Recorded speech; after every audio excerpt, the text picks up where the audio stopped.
ఈ సంవత్సరం వాళ్ళు మొదటిసారిగా యూత్ తోటి ఈ లిటరేచర్ ఫెస్టివల్‌ని గ్రాండ్‌గా లాంచ్ చేసిండ్రు. ఇందులో ఉన్నటువంటి యూత్ అందరూ కూడా కొత్తగా రాస్తున్న వాళ్ళున్నారు. ఆల్రెడీ బుక్స్ పబ్లిష్ చేసిన వాళ్ళున్నారు. పర్సనల్‌గా నా విషయానికొస్తే నేను 2019లో 'రాలిన చుక్కలు' అని ఒక బుక్‌ని పబ్లిష్ చేసిన. 6th to 7th క్లాస్ మధ్యలో ఉన్నప్పుడు ఇంగ్లీష్‌లో 'కార్టూన్ టేల్స్ ఆఫ్ నిహా' అని ఒక బుక్ రాసా. ఇంకా రాస్తూ ఉన్నా కవిత్వం ఇంకా కథలు.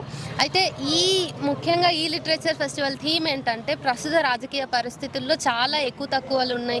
చాలా రకాలైనటువంటి నిరంకుశత్వం ఉంది. ఎక్కడ కూడా హక్కులకి ఫ్రీడమ్ అనేది లేదు. మనకి రాజ్యాంగం ఉంది, హక్కులు ఉన్నాయి, కానీ అవన్నీ కూడా చాలా పేరుకే ఉన్నాయి. ఎవరు ఏమైనా మాట్లాడినా ప్రశ్నించినా వాళ్ళ గొంతులు నొక్కేయడం కానీ, వాళ్ళని జైలు పాలు చేయడం కానీ, అక్రమంగా వాళ్ళ మీద కేసులు బనాయించడం కానీ, లేదంటే దండకారణ్యంలో జరుగుతున్నటువంటి మారణకాండ కానీ, దేశవ్యాప్తంగా ఎక్కడ చూసినా కూడా చాలా రకరకాల సంక్లిష్ట పరిస్థితుల్ని ఈరోజు మనం అందరం ఎదుర్కొంటున్నటువంటి నేపథ్యంలో కవులుగా, రచయితలుగా, సామాజిక కారులుగా మాకున్నటువంటి బాధ్యతని మేము దాన్ని గుర్తించి ఇది ఒక సంబరంగా, ఒక ఫెస్టివల్గా మాత్రమే కాకుండా మేము ఈరోజు మాట్లాడుతున్నటువంటిది ఈరోజు దేశంలో ఉన్నటువంటి పరిస్థితులకు అవసరమైనటువంటి సందర్భంగా ఇక్కడ ఈరోజు ఈ ఫెస్టివల్లో ఉన్నటువంటి ప్రతి సాహిత్య ప్రక్రియ కూడా దాన్నే మాట్లాడుతుంది. ప్రతి సాహిత్యం కూడా ఈరోజు అదే చెప్పే ప్రయత్నం చేస్తుంది.